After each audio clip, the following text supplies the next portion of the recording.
Graça e paz, igreja. Começo aqui relatando algo que todos sabem. A notícia de uma pandemia, que até então era para mim mais uma daquelas esquisitices que aconteceriam na China e logo acabaria. Mas ela foi ganhando proporções e, como é sabido, alcançou o Brasil, tomou forma e atingiu seu pico às vésperas do nosso já agendado e sonhado casamento. O que fez com que todos os planos e preparativos fossem cancelados e passássemos a viver uma emoção por dia. Os planos já não podiam ser mais a longo prazo. Tudo era feito na insegurança e incerteza se haveria ou não um progresso na semana seguinte.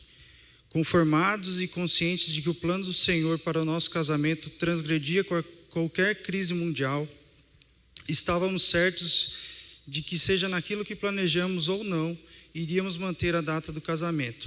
E também diante da situação de que a minha até então noiva já havia aberto mão do seu emprego aqui em Bragança para se mudar para a nova cidade e lá nos estabelecermos como família e também profissionalmente.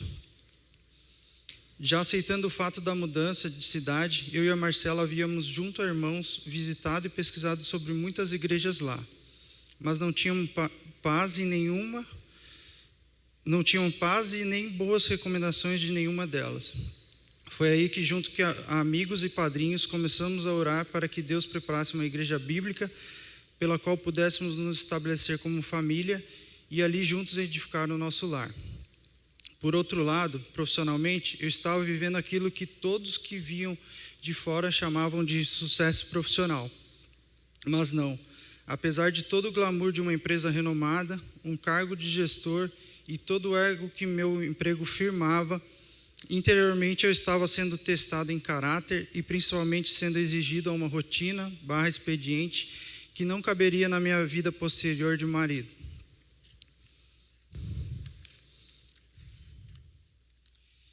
Mentiras sendo tratadas como blefes comerciais e o incômodo sendo gerado dia após dia com meus gestores por contestar sobre tais coisas com a justificativa clara do Deus em que eu vivia. E isso era motivo de chacota. Chacota tamanha que há pouco menos de 3 semanas para o meu casamento, mais uma notícia: o meu desligamento, com a justificativa de que eu não estava combinando com o estilo corporativo daquela empresa e por ali se encerrava o meu período no lugar que eu tanto me preparei para estar. Ao final da minha rescisão, a inesperada e sarcástica frase do meu até então gestor: "Você não é cristão? Ore para seu Deus, quem sabe ele te ouve."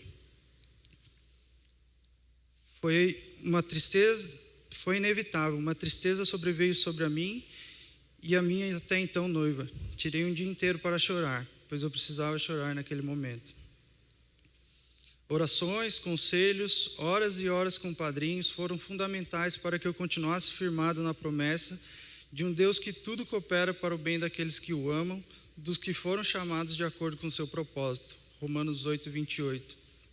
E agora a dúvida: casamos, não casamos? Conselhos apontavam para o sim, conselhos para o não, e racionalmente contei minhas economias, fiz minhas contas, estava certo de que não seria aqueles recursos que me manteriam, mas a racionalidade também era necessária.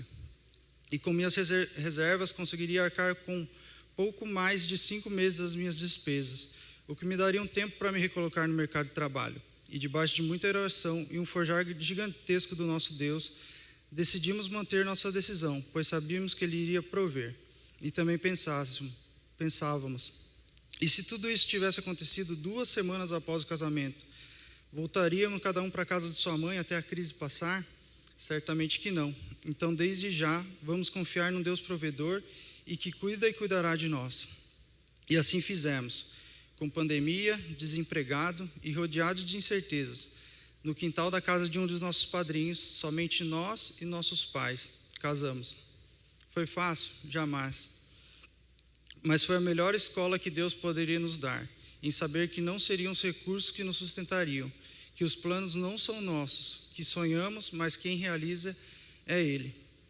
Que não era meu emprego que me mantinha, não seria só de alegria que se tratava o casamento, e que o casamento não era só a festa e a limitada alegria que uma cerimônia nos traz. Estávamos ali, nas vésperas, aprendendo que dia após dia a confiança e dependência do Senhor era necessária e que nada era sobre nós, tudo sobre Ele. E com exatamente uma semana de casado, que pareceram meses, começaram a surgir as oportunidades de emprego. Fomos para Indaiatuba, certos da contratação, visitamos apartamentos, conversamos com amigos da igreja local, tudo certo. E no dia que seria assinado o meu contrato de trabalho, tivemos a notícia de que a empresa havia perdido um contrato importante para os seus orçamentos. Então declinaram minha contratação. Outra oportunidade apareceu na cidade que estávamos morando, a poucos metros da nossa atual casa, mas não tinham paz em ficar, e veio a negativa. Então, 30 dias após a minha demissão, recebemos a notícia da minha recolocação, e numa empresa próxima a Bragança, o que fazia possível a nossa volta. E aqui estamos, testemunhando a grandeza do nosso Deus, com a resposta das nossas súplicas, diante da igreja bíblica que suplicamos em oração. E sim, quis Deus que a resposta fosse estar testemunhando disso para a igreja que tanto amamos e que me ensinou a amar Jesus. E hoje podemos dizer que sim, foi pedido, assim como foi pedido pelo meu gestor. Eu orei ao Deus que eu servia e realmente Ele me ouviu. E como valeu a pena ser fiel a Ele.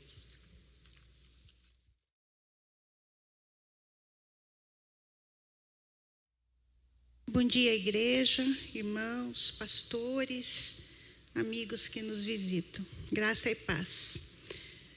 Sei que muitas pessoas estão pensando que o ano de 2020 foi perdido, que é um ano para ser esquecido.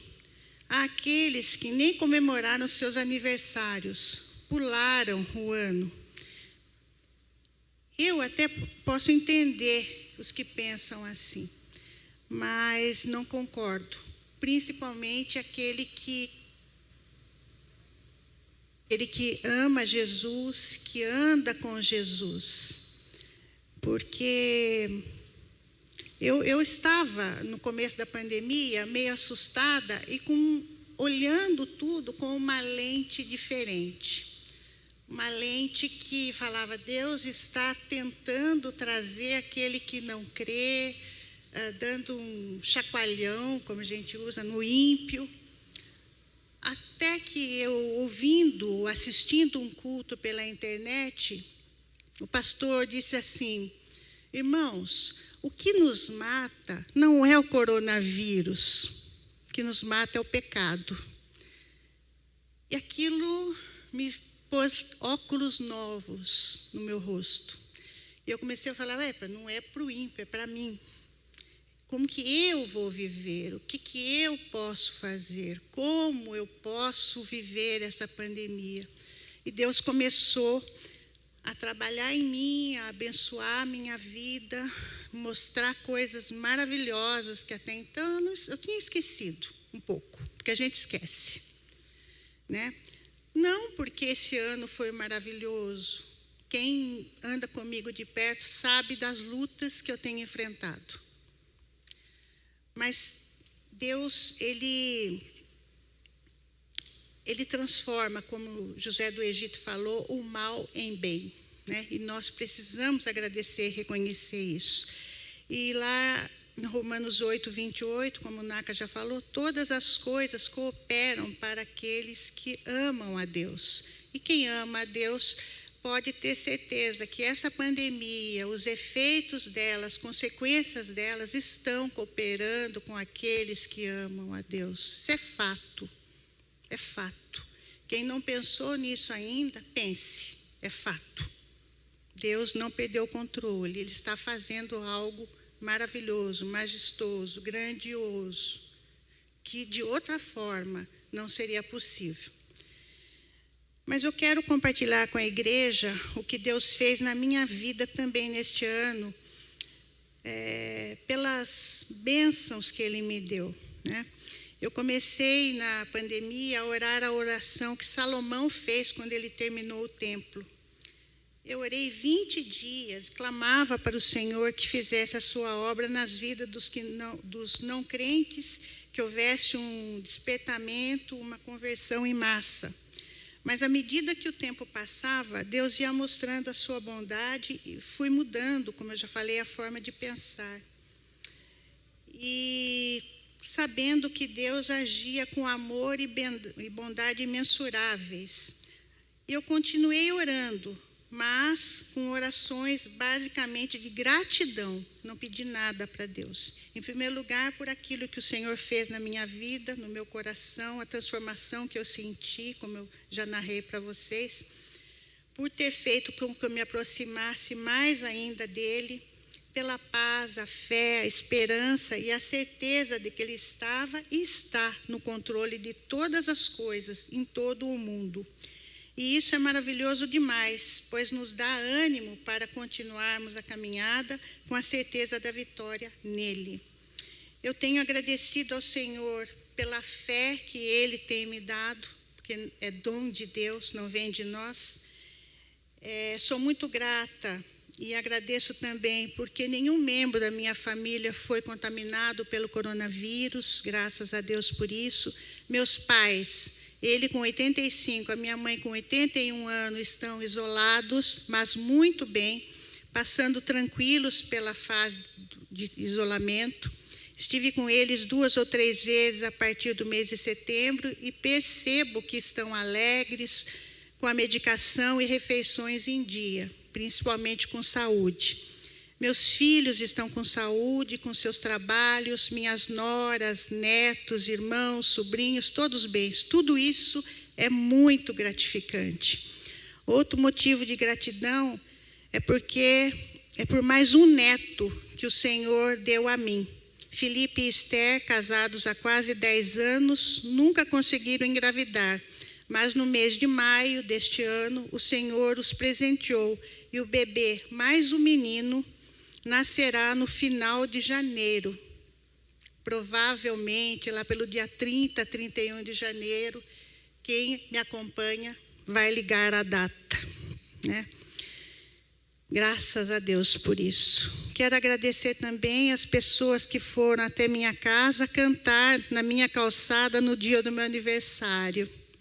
Foi uma bênção, tornou o meu dia inesquecível. Muito obrigada, quem foi sabe. Muito obrigada também ao bolinho que os jovens prepararam para as Lídias, das quais eu faço parte. Foi lindo demais, muito obrigada, queridos. Agradecer por essa igreja, por nossos pastores, conselheiros e liderança em geral. Deixo os versículos que estão em 1 Timóteo 2, de 1 a 3, para a nossa meditação. Antes de tudo, recomendo que se façam súplicas, orações, intercessões e ações de graças por todos os homens, pelos reis e por todos os que exercem autoridade, para que tenhamos uma vida tranquila e pacífica, com toda a piedade e dignidade. Isso é bom e agradável perante Deus, nosso Salvador. Muito obrigada a todos e que ao Senhor seja o louvor, a honra e a glória.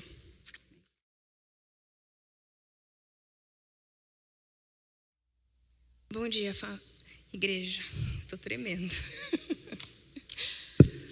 Quando entreguei minha vida a Cristo, há 24 anos atrás, não sabia o alcance desta entrega, nas implicações que teriam nessa redenção. Nesses últimos anos, passei momentos difíceis, mas também muito especiais em leitos de hospital. Tenho aprendido que cura e livramento estão nas mãos de Deus. E o que Deus permite, Ele permite para o cumprimento do seu propósito, que é bom, perfeito e agradável. Eu enfrentei um câncer de tireoide, contraí HN1 em 2 gestações e mais recente a Covid. Em meio a tudo isso, perdi meu pai em circunstâncias muitíssimo dolorosas. Mas Deus é infinitamente sábio. Tudo está sob a sua soberania. Tenho experimentado a presença e o consolo de Deus em todos estes momentos, pois Deus é vivo e habita dentro de mim através de seu Espírito Santo. nestes momentos aconteceram os clamores, o choro e as orações mais sinceras ao único e verdadeiro Salvador. A quem recorreria eu? Meu querido marido, ao saber do positivo de Covid e já me vendo muito debilitada, chorava. Conhecia o meu histórico hospitalar, ciente de minha fragilidade. Ao sair de casa, sem forças, a caminho do hospital, minha filha Ângela veio correndo: mamãe, mamãe, a sua Bíblia, e me entregou. Mais tarde, já no hospital, vi que ela havia deixado um bilhetinho carinhoso entre as páginas das Escrituras. Já internada no hospital, indagava aos médicos sobre a doença, sua gravidade, mas as respostas indicavam um certo desconhecimento da enfermidade e eu me sentia completamente dependente da graça do Pai. Durante a internação, abri a Bíblia no livro de Apocalipse e enquanto lia, senti o Senhor falando comigo.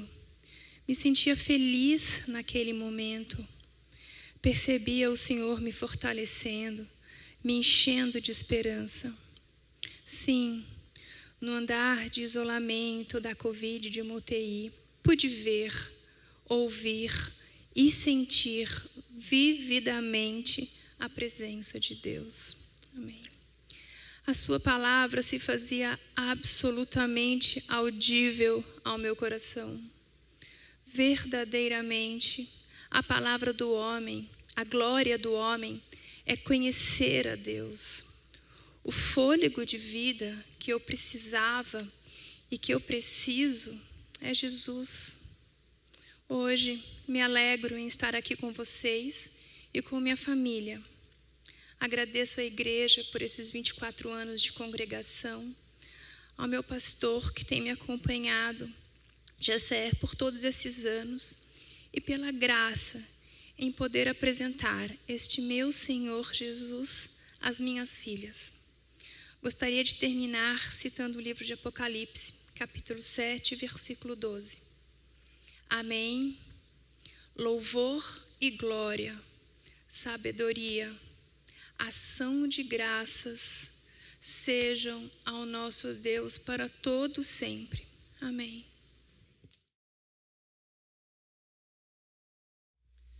Boa noite, amada igreja, preciosa igreja. Esse ano de 2020, até agora, ele foi atípico e para mim, ele não tem sido diferente. Contudo, mesmo diante de tantos desafios, eu não consigo contar todas as bênçãos do Senhor sobre mim. Mas preciso compartilhar 2 delas com vocês, porque cada um aqui foi um instrumento de Deus no sustento em oração, palavras de incentivo e ombro amigo quando eu mais precisei. Todos sabem que eu estou à frente de uma entidade acolhedora para crianças e adolescentes e que o sustento geral vem de doações, seja em dinheiro, alimento, vestuário. Nós temos compromissos a honrar, como água, luz, folha de pagamento. E com a pandemia, nós tivemos uma queda considerável nas entradas. E isso me tirou noites de sono e quase apagou o meu sorriso.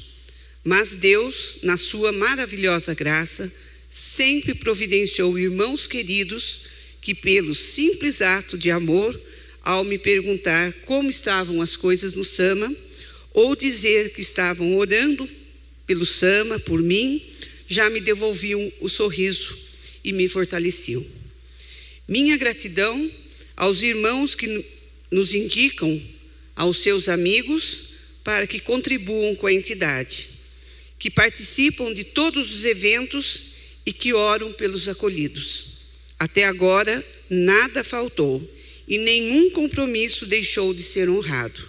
Louvado seja o nosso grande eu sou. Bendito seja o nosso Deus. Mas não para por aí. Na minha vida particular, as bênçãos de Deus também continuam abundantes. Então, eu só tenho a agradecer a Ele. Muitos sabem que no final de outubro eu tive um novo diagnóstico de câncer de mama e, como há 15 anos atrás, o amor de Deus transbordou em mim. O diagnóstico, embora de um tumor maligno, era muito novo e pequeno, sugerindo cirurgia sem maiores cuidados. Operei no último dia 10 de novembro e já faz tempo que eu estou congregando e louvando e agradecendo a nossa igreja por tudo que tem feito por mim através de Deus. Desde o diagnóstico até agora, além da minha família, que foi e está sendo essencial nessa minha caminhada, a igreja se fez mais uma vez a extensão dela. Por isso, nós somos irmãos. Para a honra e glória de Deus, o câncer foi totalmente retirado na cirurgia. E amanhã eu vou ao hospital para saber qual será o tratamento, com grande possibilidade de não haver a quimioterapia. O Senhor é a minha força, é a minha canção. Ele é a minha salvação. Ele é o meu Deus e eu o louvarei. É o Deus do meu Pai e eu os exaltarei. Êxodos 15, 2.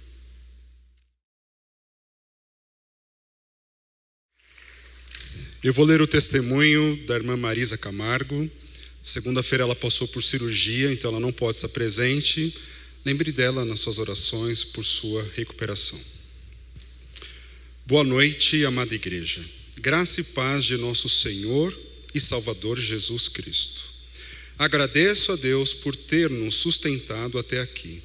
Agradeço por permitir que eu faça parte de seu povo, por ter sido alcançada por meio da cruz e sua ressurreição.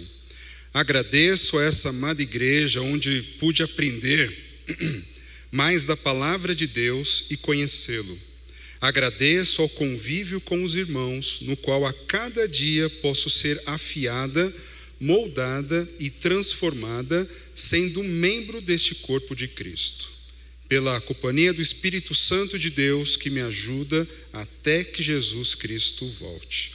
Este ano está sendo um ano de grandes desafios, mas o nosso Deus tem cuidado de nós em tudo o que necessitamos.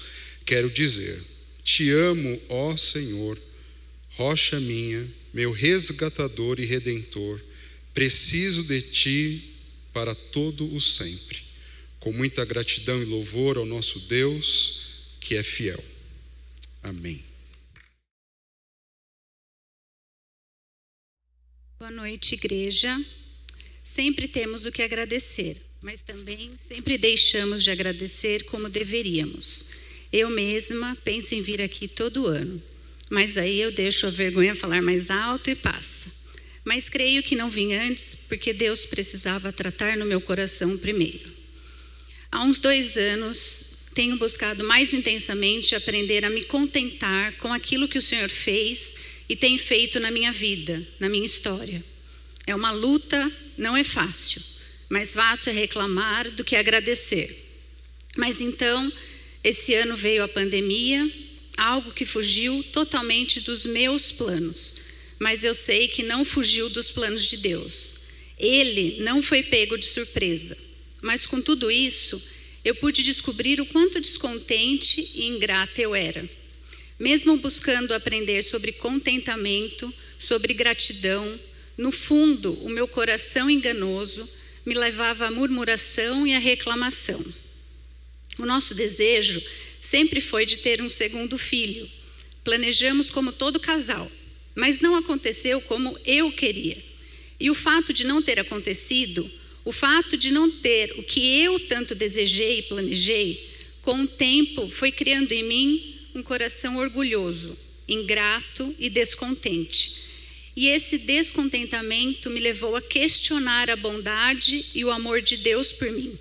Me fez duvidar de Deus. Me fez deixar de olhar para as bênçãos e olhar para o não dele. A minha identidade mudou dentro de mim. Eu depositei a minha alegria, as minhas energias, em algo que, por mais lícito que fosse, se tornou um ídolo. Se tornou o meu objetivo de vida, algo que foi tomando conta dos meus pensamentos e ações. Mas Deus não desistiu de mim. Ele usou esse período para que eu pudesse reconhecer o quanto errado eu estava, o quanto meu coração, por estar no lugar errado, estava me levando a agir e a ser descontente. Eu precisava encontrar a minha identidade nele e realmente entender que quem está no controle de tudo é ele.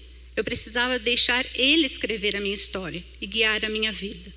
Eu precisei parar de pedir para ele mudar as minhas circunstâncias e comecei a pedir para ele me mudar. Então hoje, nesse culto de gratidão, eu quero ser grata pelo não de Deus na minha vida. Como esse não foi essencial para que eu pudesse mudar muito o que tem dentro de mim. E Deus sabia disso. Em Tiago 4,6 diz: Deus se opõe aos orgulhosos, mas concede graça aos humildes. Quando de fato isso aconteceu, quando eu deixei o orgulho de lado, quando eu entendi o que Deus queria de mim, um processo começou. Reconhecendo quem sou, onde estou e para onde tenho que ir, aprendi que não é sobre mim, mas é sobre Ele. Não é o aqui e agora, mas o que é eterno.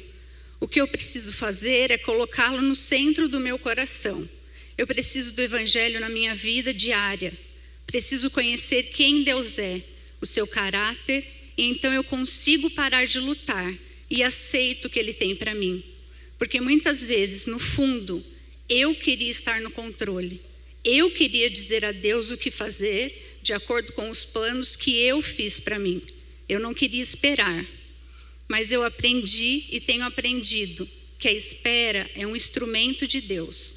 É um método que Ele usou e usa para que eu o reconheça como soberano da minha vida e da minha história. Eu aprendi que quando Deus deseja te preparar, Ele te faz esperar. E por mais difíceis que sejam as lutas, elas se tornam leves porque Ele está comigo. E tudo isso só é possível pela graça de Deus na minha vida, pois é ela quem define a minha história. Hoje eu não escolho mais me desesperar, mas eu escolho fazer desse tempo um período pleno das marcas da graça infinita do Todo-Poderoso, porque a minha satisfação vai estar na vontade dEle. E quero agradecer pela vida dos 2 homens que Deus colocou na minha vida, o Luciano e o Stefano. O Luciano sempre esteve ao meu lado, com seu abraço, seus ouvidos, seus conselhos e a sua paciência, sempre me ajudando a olhar para as bênçãos que Deus já tinha feito na nossa vida, na nossa história, na família que Deus permitiu que tivéssemos. E o Stefano, mesmo tão pequeno, saiba que ao cuidar e educar você, meu filho, eu aprendo muito mais sobre Jesus do que qualquer outra coisa que eu já tenha tido capacidade de ensiná-lo.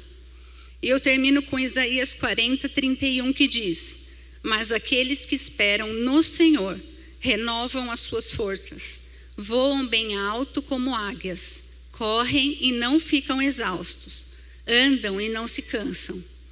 Hoje eu continuo esperando, mas diferente de antes, eu espero no Senhor, porque eu sei que debaixo da sombra dele eu sou moldada para o que ele deseja e não eu. Obrigada.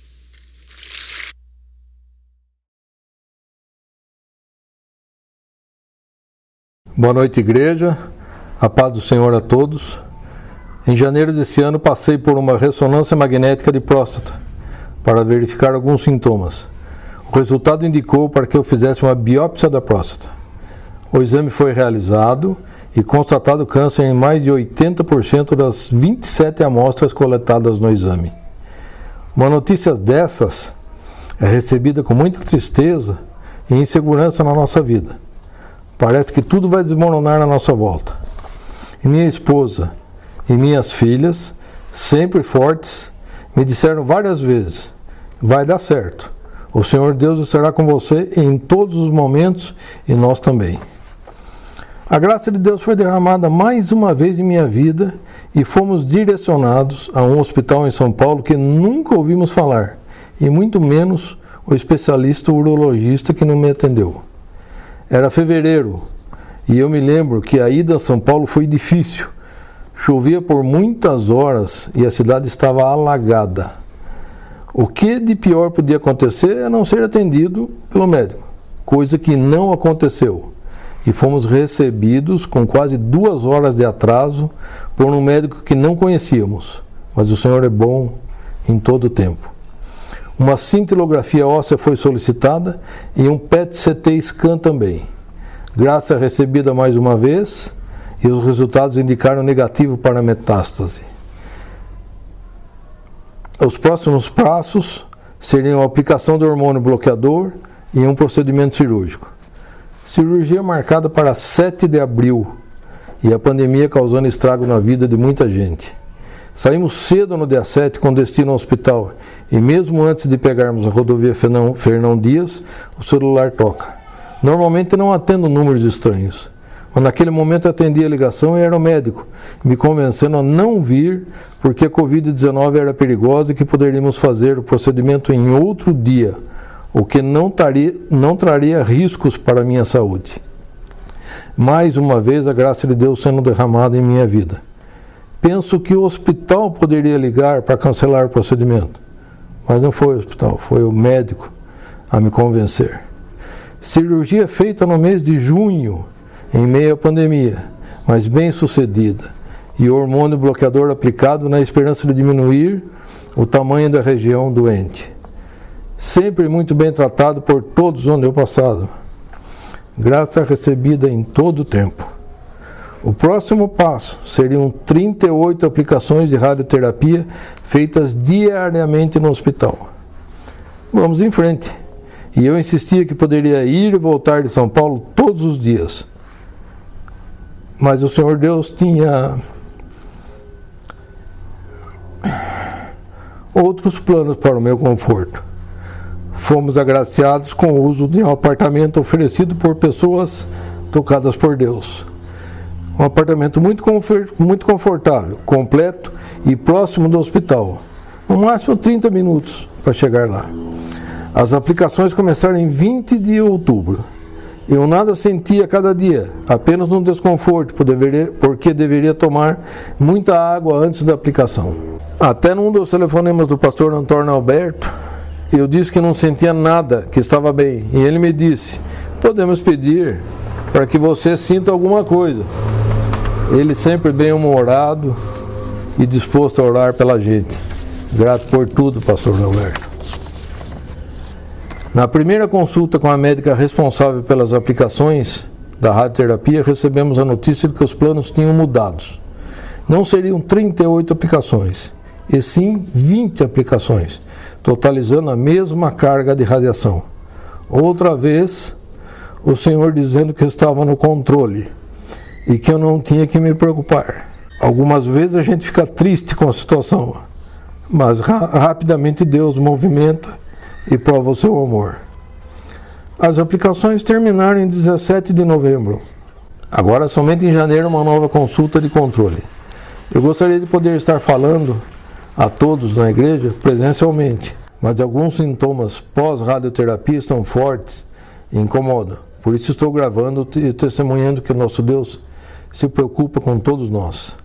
Sou muito grato à minha esposa, minhas filhas, genros, porque estiveram sempre ao meu lado, me confortando, chorando comigo, rindo comigo. Minha família também. E eu estou grato à igreja pelas orações. Todas foram atendidas. Senhor, muito obrigado. Em nome de Jesus. Amém. Foram momentos difíceis, mas Deus proveu tudo para nós, até o que a gente nem merecia. Deus proveu. Uma coisa que eles fazem no hospital, que quando acaba uma radioterapia, uma quimioterapia, eles tocam o sino que acabou. Quando o Gerson começou a fazer a primeira sessão, tinha uma senhora que acabou de sair. Então ela tocou esse sino. Eu chorei demais. E eu falei, Gerson, você vai conseguir ainda tocar esse sino. Eu queria agradecer imensamente a todos os irmãos que oraram, que ligaram, que torceram por nós, principalmente a Deus que cuidou de nós todo esse tempo que nós precisamos dele, ainda estamos precisando. ainda nós vamos dar o testemunho que o Gerson está curado. Em nome do Senhor Jesus, amém.